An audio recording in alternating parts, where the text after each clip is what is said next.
Սիրելի հայրենակիցներ, ուզում եմ անդրադառնալ Նիկոլ Փաշինյանի անցած շաբաթվա հերթական հիսթերիայի նոպային հնչեցրած որոշ մտքերի։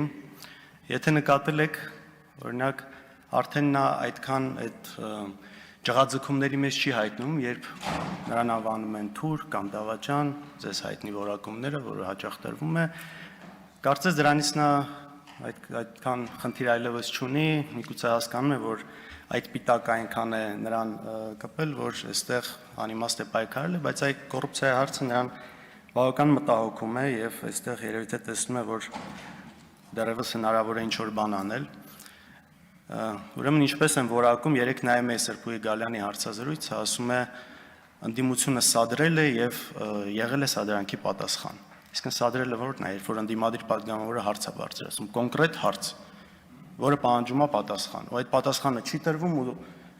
դրա տեղը այտենց շոր այդ ներվային հիստերիկ շարժումներն են լինում, որակումները, մեղադրանքները, սպառնալիքները։ Հիմա ուզում խոսել նոր գիտահապետարանի դեպքից, շատ հաճախ որտեղ մոռացվում է սկիզբը եւ վերջը, ինչ է ուրեմն տեղի ունեցել, ակտիվիստ Արթուր Չախոյանը խնդիր է տեսել մանկապարտեզի շինարարության հետ կապված, ծախսված գումարների, մսխումների հետ կապված, դրա մասին հարց է բարձրացնում, հետո հետևում է թաղապետի զանգը, սեռական բնույթի հայհոյանքները, որին ի պատասխան Արթուրը եւ Մեսրոպ Մանուկյան Երևանի ընդդիմադիր ավականու անդամը քաղաքական ակցիա են իրականացնում եւ այն ինչ ասել է թաղապետը շատ բան ձևով, պատկերավոր ձևով նկարի հետ կապված են անում եւ հաջորդ օրը բոլորիս հայտնի ծեծն է լինում։ Թաղապետը իր ընդունարանում ծեծում է Արթուր Չախոյանին։ Ու սրան հետևում է քաղաքացիական պայմանագիր խմբակցության հայտարարությունը քաղաքապետարանի, որ իբր քննադատելով այս երևույթը, բայց որոշը շեշտը դնում են, այ բայց իրավապահները ինչի մի օր առաջ չեն հստակ գնահատական տվել ու դրան արդեն հետևում այն, որ ի վերջո ավելի խիստ մեղադրանք է դրվում ծեծվողի վրա, քան այն մարդու վրա, ով ծեծել է։ Ու ինչ է ասում, հետաքրքիր է Նիկոլ Փաշինյանը դրա հետ կապված, ասում է դե ընդհանուր այսպես չընդունելով բռնությունը, ասում է դե մարդ հա կարող է ինքնատիրապետումը կորցնել։ Հիմա օրինակ երբ Արմեն Գրիգորյանը անհաջող միտք է արտահայտել ժամանակին, դրա դիմաց չեն ասել, մարդը կարող է սխալ արտահայտվել, այլ տարել են կալանքի ու ի վերջո այդ մարդը մահացել է դատարանի դահլիճում։ Երբ օրինակ գիտնական Ղարիբ Բաբայանը բորբոքվել է ադրբեջանցիների հետ ադրբեջանական ակցիայից Հայաստանի Հանրապետության հրապարակում, չեն ասել մարդը տուն-տեղ կորցրած, ամեն ինչ կորցրած ու սխալ բան չի էլ ասում, այլ կալանքի միջնորդություն են ներկայացնում, անում են դատարան։ Երբ որ Վազգեն Սաղաթելյանն ու Նարեկ Սամսոնյանը եթերից խոսում են YouTube-յան ալիքով բավական բաց այս իշխանությունների մասին չեն ասում, մարդեն ի վերջո էլի սխալ բան երևի թե չեն ասում, այլ տանում են կալանքի մի հատ էլ sense դեմքը սեղմելով ասֆալտին այդ ձևերով։ Կա Սարգսի Օհանջանյան եւ Նարեկի Մութաֆյան դեպքը, նույն ձև դատավորին ասել են օրինակ դուք ձեզ համարում եք Նիկոլ Փաշինյանի որակումները ընդունում եք, վնգստացող դատավոր համարում եք, տարել են կալանքի 2 ամիս կալանք, մինչև հիմա էլ կարծեմ գործը գնում է։ Զոհվածի ծնողի հետ կապված դեպքը, իմ հետ կապված դեպքը, որ չեն ասում, հետ ենք պատտվել խաղաղցույցի ընթացքում, հասկանանք լացող աղջկա ձայնը ինչից է գալիս, չէ, ոստիկանական մեքենայի մեջ խոշտանգում, հետո կալանք, հետո մնացած գործերը։ Հիմա այս ամեն ինչի վերաբերյալ ասում են դե մարդ է։ Քննչականի ղեկավարն էլ լուրջ դեմքով երեք փորձում էր համոզել, որ ծեծը ավելի թույլ հանցանք է, այն ինչ արել են իրենք ավելի թույլ հանցանք է, քան օրինակ Սամվել Վարդանյանի դեպքը։ Հասկանում եք, սա լուրջ չի, այս երկակի ստանդարտները ուղղակի ճճացող են։ Ուզում եմ խոսել բանավեճի հետ կապված, անընդհատ երբ որ Նիկոլ Փաշինյանն ասում է նախագահները թող գան բանավիճեն։ Այս առաջարկ անելով Նիկոլ Փաշինյանը շատ լավ հասկանում է, որ խելքը գլխին մարդը չի գալու չի բանավիճելու, որովհետև ու դրանով ուզում է ցույց տալ, որ այ տեսեք, եթե չեն գալիս, ուրեմն ես ճիշտ եմ։ Այսինքն դուք լուրջ մտածում եք, որ օրինակ հայրս, ով 2008 թվականից նախագահ չի հանդիսացել, պետք է գա եւ բանավիճի նրա շուրջ, թե 2023-ին Արցախը ով է հանձնել, լավ սա դուք լուրջ եք համարում։ Կամ այսինքն լուրջ մտածում եք, որ 30 տարի բոլորը բանակցում էին Արցախը տալու հետ կապված, բայց այ մենակ հանճարեղ Նիկոլ Փաշինյանին է դա հաջողվել։ Արցախը տալու համար ընդամենը պետք է անել այն, ինչ դուք արել եք, ճանաչել այն Ադրբեջանի կազմում։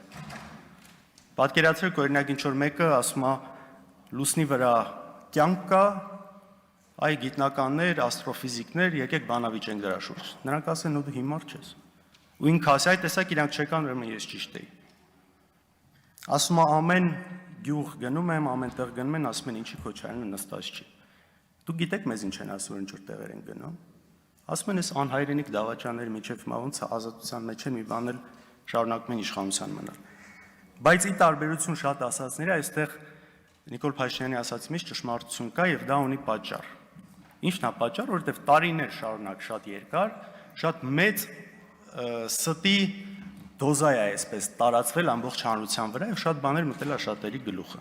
Եվ որ իրանց խմբակցության ԿՊ խմբակցության ղեկավարն ասում է մենք դրա հետ կապ չունենք, չէ, ունեք դուք կապ։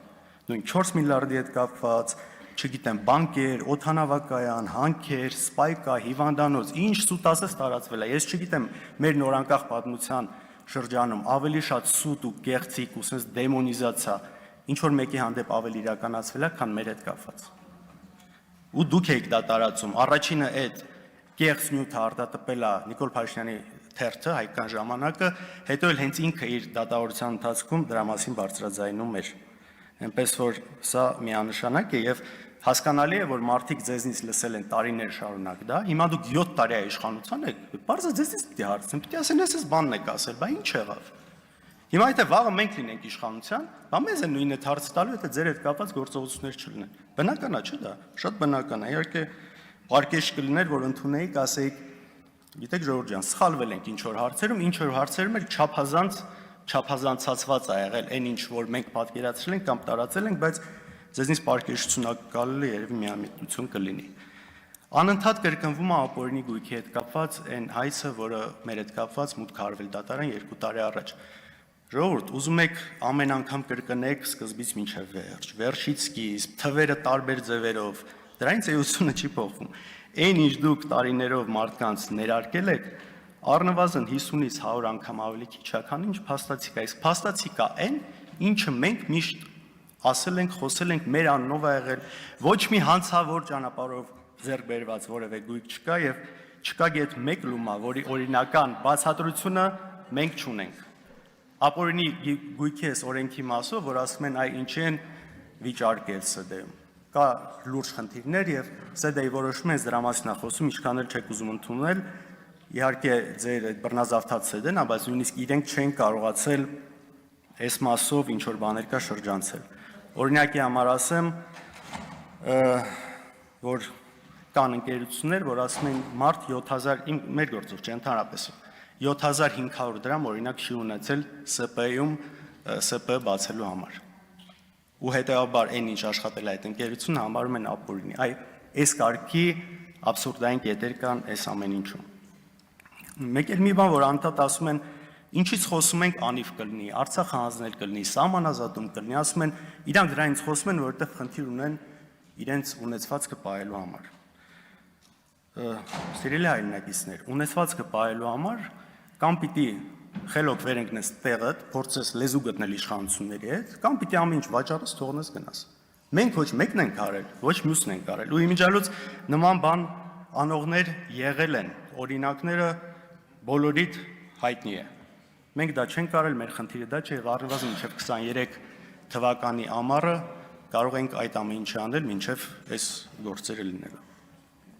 Հիմա նաև ուզում եմ անդրադառնալ այն մեղադրանքներին եւ վիրավորանքներին, որոնք հնչեց Նիկոլ Փաշինյանի կողմից, երբ որ